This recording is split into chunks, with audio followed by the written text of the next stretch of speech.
তর্কের জেরে এভাবেই তেড়ে গিয়ে অটোরিকশা চালককে ঘুষি মেরে বসেন এক ব্যক্তি। 12 জুলাই শনিবার ঘটনাটি ঘটে গাজীপুর জেলার কালিয়াকৈর উপজেলার শফিপুর বাজারে। অটোরিকশা চালককে যিনি ঘুষি মেরেছিলেন তিনি কালিয়াকৈর পৌর বিএনপির আহ্বায়ক এবং শফিপুর বাজার সমিতির সাবেক সভাপতি মামুদ সরকার। এই ঘটনার একটি ভিডিও সামাজিক যোগাযোগ মাধ্যমে ভাইরাল হলে তা ব্যাপকভাবে আলোচনা সমালোচনার জন্ম দেয়। বিএনপির একজন গুরুত্বপূর্ণ নেতার এমন আচরণের প্রতিবাদে 13 জুলাই রোববার শফিপুর এলাকায় ঢাকা-টাঙ্গাইল মহাসড়কে অটোরিকশা চালক ও এলাকার মানুষ বিক্ষোভ করেন। বিক্ষোভ কর্মসূচি থেকে বিএনপি নেতা মামুদ সরকারের বিচারের দাবি জানিয়ে আন্দোলনকারীরা বলেন, অটো চালককে মারধরের বিচার না হলে কঠোর আন্দোলনের ডাক দেওয়া হবে।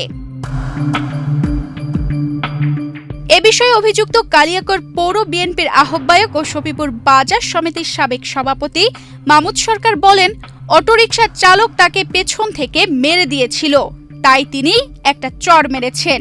মারলে আরও মারতে পারতেন, কিন্তু তিনি মারেননি। তার বিরুদ্ধে যারা বিক্ষোভ করছেন তাদের বিরুদ্ধে তিনিও সংবাদ সম্মেলন করবেন। তানজিদা রহমান ইনায়া, বাংলাদেশ প্রতিদিন।